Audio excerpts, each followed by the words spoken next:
Pemirsa, polisi menyita uang tunai 73 miliar dan 2 pucuk senjata api dari kasus judi online yang melibatkan 11 oknum staf Kemenkom DJ.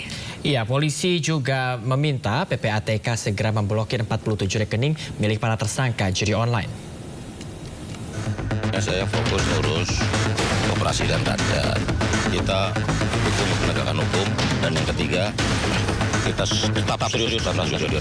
Kita warga negara. Katanya polisi mau mendalami kok. Gimana Pak? Tunggu aja dalamnya. Kita siap dipanggil Maaf enggak? Mantan Kemenkominfo Budi Ari siap mendukung pemberantasan judi online yang kian meresahkan. Budi bahkan siap dipanggil untuk memberi keterangan jika diperlukan. Pasalnya kepada media, Budi juga mengaku mengenal 11 pegawai Kemenkom Digi tersangka dalam judi online yang kini telah dinonaktifkan. Foto kedekatan Budi Ari dengan staf Kemenkom Digi, salah satu tersangka judi online Adi Kismanto, bahkan viral di media sosial. Adi diketahui direkrut melalui jalur ilegal untuk berperan penting sebagai pengendali situs judi online saat Budi Ari menjabat di Kemenkominfo. Sementara selain masih memburu 2 DPO lain dalam kasus judi online, polisi kini telah menyita sejumlah barang bukti uang tunai senilai 73 miliar rupiah, 2 buah senjata api, 16 unit kendaraan roda 4, 4 unit bangunan hingga 11 unit jam tangan mewah. Polisi juga mengajukan pemblokiran terhadap 47 rekening milik para pelaku ke PPATK. Kemudian penyidik juga telah mengajukan pemblokiran terhadap 47 rekening milik para tersangka dan sedang menginventarisir rekening website judi online untuk selanjutnya dilakukan pemblokiran. Sementara dampak judi online bukan hanya berisiko bagi finansial pemain, namun juga mental dan emosi pemain yang bisa berpengaruh negatif kepada lingkungan, terutama keluarga terdekat. Sayangnya Kementerian Komunikasi dan Digital yang seharusnya menjadi garda terdepan pemberantasan judi online justru terlibat dalam pusaran mafia judol. Tim Liputan iNews melaporkan. Ya, Presiden Prabowo Subianto resmi membuka Rakornas Pemerintah Pusat dan Daerah 2024 di Sentul International Convention Center Bogor, Jawa Barat. Pemirsa, dalam pidatonya di Rakornas ini, Presiden Prabowo mengapresiasi inisiatif Menteri Dalam Negeri dengan penyelenggaraan rapat koordinasi nasional yang melibatkan seluruh pengambil keputusan, baik di tingkat pusat maupun daerah. Rakornas yang mengusung tema implementasi Astacita menuju Indonesia Emas tahun 2024 dihadiri sekitar 5.360 peserta pemerintah daerah.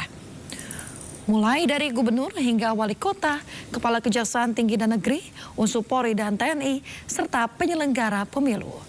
Menurut Prabowo, Rakornas ini merupakan wadah yang strategis untuk membangun komitmen bersama bagi seluruh pengambil keputusan demi menentukan arah bangsa ke depannya.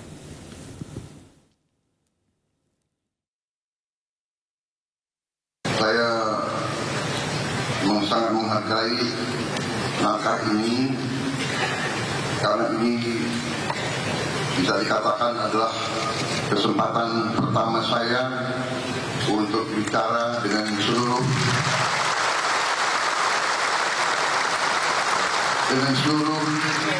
pengambil keputusan di Republik kita. Saya kira ini adalah suatu momen yang sangat bermanfaat, sangat strategis. Pemirsa, Ketua Umum Golkar Bahlil Lahadalia mengumumkan pengurus Partai Beringin periode 2024 hingga 2029. Iya, dari jajaran pengurus partai tidak terdapat nama Presiden ke-7 RI Joko Widodo maupun Wakil Presiden Gibran.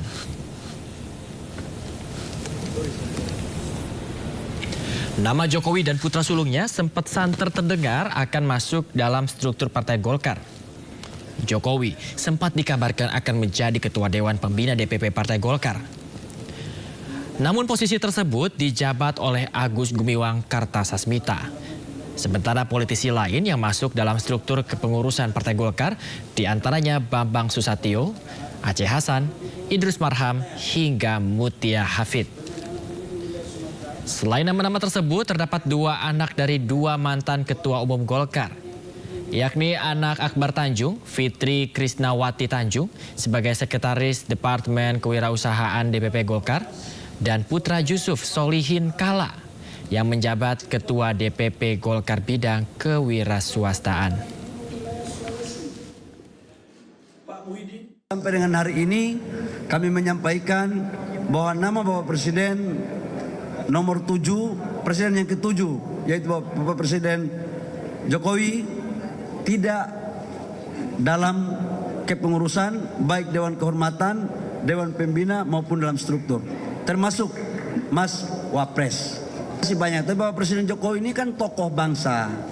Bapak Presiden ini kan, Bapak Presiden yang ke-7 ini kan pasti punya pertimbangan-pertimbangan. Tidak semua aspirasi kan bisa diterima.